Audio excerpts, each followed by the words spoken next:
back to the Bulldog Bench. We're your hosts. I'm Ben Nilsson. And I'm Oliver Springer. And today we're hitting week 13 of the NFL and winter sports. Let's get into it. Starting off, we have our big games of the week.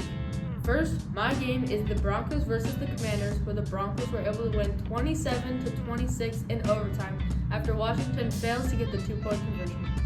That was crazy to see. Marcus Mariota played better than I thought he would with the Commanders. But my game, sad for me, Rams lose 28-31 against the Panthers, where Stafford threw 2 interceptions, but 2 touchdowns. Sad game as a Rams fan, but we will bounce back. It was a trap game.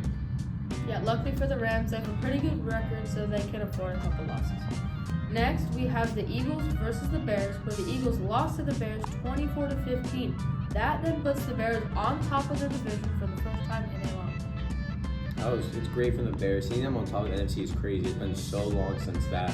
And next, I have the Bengals and the Ravens. Where the Bengals were able to win 32-14 against the Ravens. Amazing. Joe Burrow's back. That offense is looking explosive again.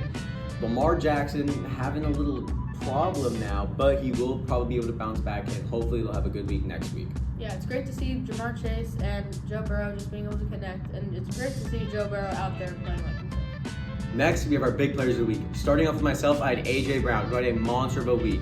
He had 132 yards, 2 touchdowns with 10 catches. Sadly, that amazing performance couldn't do anything with them losing to the Bears, as Oliver said, 24-15. Sad for him, but it was a great week for A.J. Brown. It's good to see A.J. Brown back, not playing like he's playing like his true self, unlike the first many weeks of the year.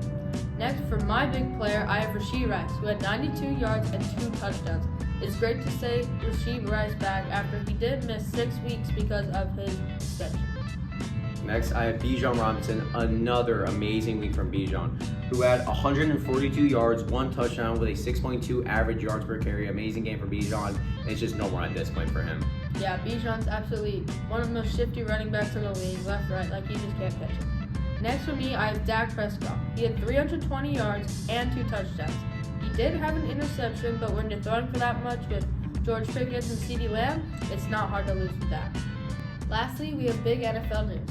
The first injury we have on the list is Amon-Ra St. Brown, who is on concussion protocol after taking a couple hard hits against the Cowboys. It was sad to see Amon-Ra out. He's been playing amazing, always is that good. It's just terrible to see him get out with a concussion. But on a brighter side, especially for them Bears fans, the Bears are on top of the NFC for the first time, and I don't even know how long. Caleb Williams has been playing amazing, and they get to play the Niners next week. That's a big game for them to win or lose. Can't wait to see that. It's going to be great. Next, we have sad news for the Colts with their brand new cornerback, Sauce Gardner, is out with this calf injury.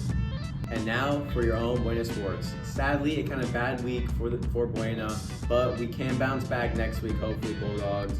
Starting off with the boys soccer lose 0-2 against Westlake. Next, we have the girls soccer who had a hard-fought battle, losing 1-0 to Westlake. Sadly, girls basketball loses 33-71 versus Arroyo Grande. Thanks for watching, Bulldogs. Hope to see you next week On the Bulldog Bench.